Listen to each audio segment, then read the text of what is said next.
हाँ जी बच्चों, good morning. CA inter exam बस आने वाले हैं। ये मैंने एक प्रेडिक्शन शीट तैयार करी है। ये प्रायोरिटी टॉपिक्स है। जैसे आप पढ़िए तो पूरा ही अपना सिलेबस पढ़ के जाइए, पर इन चीजों पे ध्यान रखिएगा। आप अपनी जब पढ़ाई स्टार्ट करें ना, तो सबसे पहले आप प्रोस्पेक्टस इन शेयर कैपिटल से पढ़ना स्टार्ट करिएगा। स्टडी मटेरियल में प्रोस्पेक्टस जो है यूनिट 3 है और शेयर कैपिटल यूनिट 4 है। एग्जाम में अभी तक ट्रेंड के हिसाब से 10 to 20 मार्क्स का आया है। ये कुछ की टॉपिक्स है जो आप लोग को पढ़ के जाने ही चाहिए। सिक्योरिटी प्रीमियम, अलॉटमेंट, ये थोड़ा खास कर पढ़ के जाना। Restriction on purchase of its own share under section 67, offer for sale जिसे ओएफएस बोलते हैं, ये भी थोड़ा अच्छे से पढ़ो। इसकी भी केस स्टडी क्वेश्चंस आते हैं। बायबैक, प्रोस्पेक्टस का कंटेंट, एक्सपर्ट स्टेटमेंट और एक्सपर्ट के जो डिफेंसेस होते हैं मिस स्टेटमेंट के केस में, वो मिस स्टेटमेंट और सिविल क्रिमिनल लाइबिलिटी अच्छे से पढ़ो। कॉल इन एडवांसेस एक हिडन टॉपिक होता है, मैक्सिमम लोग इसको छोड़कर जाते हैं, एग्जामिनर इससे क्वेश्चन ले लेता है। Then variation in right of shareholder एक इंपॉर्टेंट टॉपिक है। ये जो मैंने रेड मार्क किया है, इसके आने की संभावना और ज्यादा है, तो इसको पढ़ के ही जाना। बोनस इशू अच्छे से पढ़ो, प्राइवेट प्लेसमेंट करो। फर्दर इशू ऑफ कैपिटल जो सेक्शन 62 में है, राइट इशू, ईसॉप और रिडक्शन ऑफ शेयर कैपिटल। आप पूरा कवरेज दो अपने सिलेबस का, पर इन टॉपिक्स पे ज्यादा ध्यान देना। तो आपका जब प्रायोरिटी होगी तो सबसे पहले आप इसको करो, ये 10 to 20 मार्क्स का आता है। देन उसके बाद आपको अकाउंट्स पढ़ना चाहिए। अकाउंट्स में आपको authentication of financial statement, filing of financial statement जो स्टडी मटेरियल में बैक साइड पे दिया हुआ है, XBRL, CSR का इम्प्लीमेंटेशन और एक इम्पैक्ट असेसमेंट करके कंसेप्ट है, उसको थोड़ा सा अच्छे से देख के जाओ आप एग्जाम में। NFRA के फंक्शन ड्यूटी, बोर्ड रिपोर्ट पे खासकर डायरेक्टर रिस्पॉन्सिबिलिटी स्टेटमेंट आप अच्छे से पढ़ो। रीओपनिंग ऑफ अकाउंट्स और वॉलंटरी रिवीजन, इससे केस स्टडी क्वेश्चन आएगा। Inspection of books of accounts में खासकर जैसे बुक्स आपकी फॉरेन में या विदेशों में रखी है, उस प्रोविजन पे ज्यादा क्वेश्चन आते हैं। और place of maintaining books of accounts पे क्वेश्चन। अकाउंट्स 10 मार्क का एग्जाम में आता है, एवरेज है, ये आता ही है। देन बारी आती है मैनेजमेंट एंड एडमिनिस्ट्रेशन की, जिसमें आपका रजिस्टर एंड रिटर्न आ जाता है और मीटिंग्स आ जाता है। ठीक है, एवरेज ये एग्जाम में 5 से 20 मार्क का वेटेज कंटेन करता है। ठीक है, ट्रेंड के हिसाब से बता रहा हूं। इसमें आप एजीएम के टॉपिक को अच्छे से करो। रिजोल्यूशन रिक्वायरिंग स्पेशल नोटिस को तो खास कर बहुत ही अच्छे से पढ़ के जाओ। नोटिस ऑफ जनरल मीटिंग पढ़ो। ईजीएम जो रिक्विजिशन पे बुलाई जाती है, और भी जो मेथड्स है ये पढ़ो। ई वोटिंग आपको आना ही चाहिए। एसबीओ सिग्निफिकेंट बेनिफिशियल ओनर आपको अच्छे से आना चाहिए। Register of member, annual return, annual report, proxy, quorum और सेक्शन 117 है ना कि कौन से रिजोल्यूशन और एग्रीमेंट है जिनके एमजीटी 14 में रजिस्ट्रेशन होता है, ये की टॉपिक्स है, ये अच्छे से आप पढ़ो। तो प्रायोरिटी कैसे रखो? Prospectus and share capital, accounts, management administration, फिर ऑडिट पढ़ो। ऑडिट में ऑडिट कमेटी पे फोकस करो, ऑडिट रिपोर्ट पे फोकस करो। फ्रॉड रिपोर्टिंग पे तो खास फोकस रखो। Rotation of auditor, procedure of appointment of auditor, casual vacancy, audit trail, internal audit. अब जैसे कंपनी लॉ में ना, ये 4 चैप्टर को जब आप एकदम स्ट्रॉन्ग कर दो ना, ये आपको पास करा देगा। खाली ये 4 यूनिट ही बहुत अच्छे से कर दो, इसके बाद अब अदर लॉ पे शिफ्ट करना सीधे। ठीक है, देखो बाकी पढ़ना तो आपकी चॉइस है, इस पैटर्न पे पढ़ोगे तो ज्यादा अच्छा है। एलएलपी पढ़ो। आज तक ट्रेंड है कि एलएलपी 10 से 15 नंबर का आया ही आया है। इसमें इन टॉपिक्स पे फोकस कर दो। रिडक्शन इन एलएलपी पार्टनर, कि अगर एलएलपी पार्टनर कम है तो 6 महीने में इंक्रीज करना है। फॉल्स स्टेटमेंट अगर दे रहे हैं तो क्या होगा? Whistle blower, winding up, inspection, unlimited liability इन फ्रॉड, डिफरेंस बिटवीन। इसके अलावा ना, मैं चाहूंगा कि आप बहुत फोकस करो इसके कॉम्प्रोमाइज और अरेंजमेंट पीछे जो इसका दिया हुआ है, मर्जर अमालगमेशन, वो भी आप अच्छे से देखना। देन जब एलएलपी हो जाए तो जनरल क्लॉजेस लेना। जनरल क्लॉजेस से थोड़ा टेक्निकल क्वेश्चन आते हैं, फिर भी कुछ चीजें कॉमन है, जैसे डबल जीओपार्डी वाले क्वेश्चन बहुत आते हैं।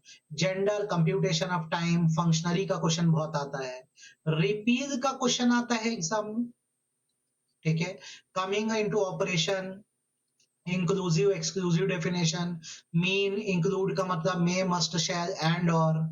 डेफिनेशंस छोटी छोटी है, जैसे document, person, non obstante clause, without prejudice, power of making by law, ये सब इसके टॉपिक है जो अभी पढ़ के जाओ मे एग्जाम के लिए। देन इंटरप्रिटेशन उसके बाद सीक्वेंस में होगा, देख लो ऐसे पढ़ना ना। सबसे पहले प्रोस्पेक्टस शेयर कैपिटल, फिर अकाउंट्स, फिर मैनेजमेंट एडमिनिस्ट्रेशन, फिर ऑडिट, ये कंपनी लॉ के पहले 4 अच्छे से करो, फिर एलएलपी करो, जनरल क्लॉज करो, इंटरप्रिटेशन में तो आपको पूरा ही पढ़ना चाहिए, इंटरप्रिटेशन कंस्ट्रक्शन का difference, generalia rule, literal and reasonable construction rule, noscitur sociis, contemporanea expositio, absoluta sententia, internal aid, external aid भी पढ़ो। प्रियम्बल को तो बहुत अच्छे से पढ़ के जाओ, प्रियम्बल को बहुत बहुत अच्छे से पढ़ के जाओ। Illustration, beneficial exceptional construction, hidden rule, ये सारा इंटरप्रिटेशन हो गया।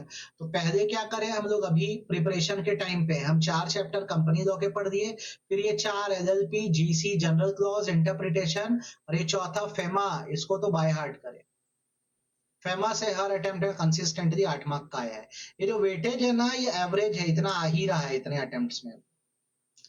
फेमा में रेसिडेंट स्टेटस बहुत अच्छे से आना चाहिए। लिबरलाइज रेमिटेंस स्कीम इंडिविजुअल के लिए और जो नॉन इंडिविजुअल के लिए, कब आरबीआई से अप्रूवल देनी है, कब नहीं देनी है, वो बहुत ऐसे करो। Section 3 prohibition on dealing on foreign exchange. Section 4 holding of holding of property, ठीक। कमीशन रेमिटेंस का rule, current account, capital account transaction, ये अच्छे से करो। अब जब ये हो जाए ना, 8 टॉपिक बहुत अच्छे से स्ट्रॉन्ग हो जाए, तो उसके बाद आप एट द एंड, जैसे आपका लास्ट रिवीजन का टाइम होगा, डिपॉजिट, डिविडेंड, चार्जेस पढ़ दीजिए। 5 मार्क्स 5 मार्क्स 5 मार्क्स, ये इनका एवरेज है 10 to 15 मार्क्स का। हर एग्जाम में एक डिपॉजिट का क्वेश्चन 5 मार्क का, एक डिविडेंड का क्वेश्चन 5 मार्क का, और एक चार्जेस का आता ही है। तो इस पे तो मैं सजेस्ट करूंगा छोटे छोटे चैप्टर तो कुछ मत छोड़ो, रीड फुल, ठीक है। अब आती है बात, अभी के एग्जाम में क्या इंस्टीट्यूट नया कर सकता है। तो इंस्टीट्यूट का जो यहाँ गेम चेंजर हो सकता है, जो मुझे लगता है वो ये है कि बहुत ज्यादा ना, बहुत सारे अटेम्प्ट से प्रिलिमिनरी में जो आपकी डेफिनेशंस दी हैं, एप्लीकेबिलिटी दी है, एक्सटेंट दिया है, इंस्टीट्यूट ना अभी इस पे क्वेश्चन बहुत समय से दिया नहीं है। वैसे जो चैप्टर 2 इनकॉर्पोरेशन है, इसे अभी तक एवरेज 5-5 मार्क के क्वेश्चन देता आ रहा है। अब व्हाट इफ अगर इंस्टीट्यूट बोलता है कि आप अपने नॉर्मल स्टेट ऑफ माइंड से जैसे पढ़ते हैं, तो आप इसी सीक्वेंस में पूरा पढ़ के चले गए हो, या इसका आधा पढ़ के चले गए, जैसा भी है। इंस्टीट्यूट क्या करेगा, पूरा उठाएगा, आधा मतलब करीबन 20 to 25 मार्क्स आपको उठा के कहां से दे देगा, ये दोनों चैप्टर से दे देगा। तो मेरा बोलना बस ये है कि पहले आप अपनी पढ़ाई ऊपर के जो लाइन से चैप्टर्स है इसके कर दो। उसके बाद जैसे जिस दिन आपका पेपर होने वाला होगा, तो एक दिन का गैप मिलेगा ना, 1 डे गैप मिलेगा। उस 1 डे गैप में ना कुछ नया ना करके प्रिलिमिनरी और इनकॉर्पोरेशन को बहुत अच्छे से देख लेना। मुझे पता नहीं क्यों लगता है कि इससे ना बहुत ज्यादा क्वेश्चन दे देगा, ना दे तो अच्छा ही है, बुराई क्या है, और दे दिया तो आपको पता होना चाहिए बात कि ये गेम चेंजर साबित होगा, चैप्टर 1 प्रिलिमिनरी और चैप्टर 2 इनकॉर्पोरेशन।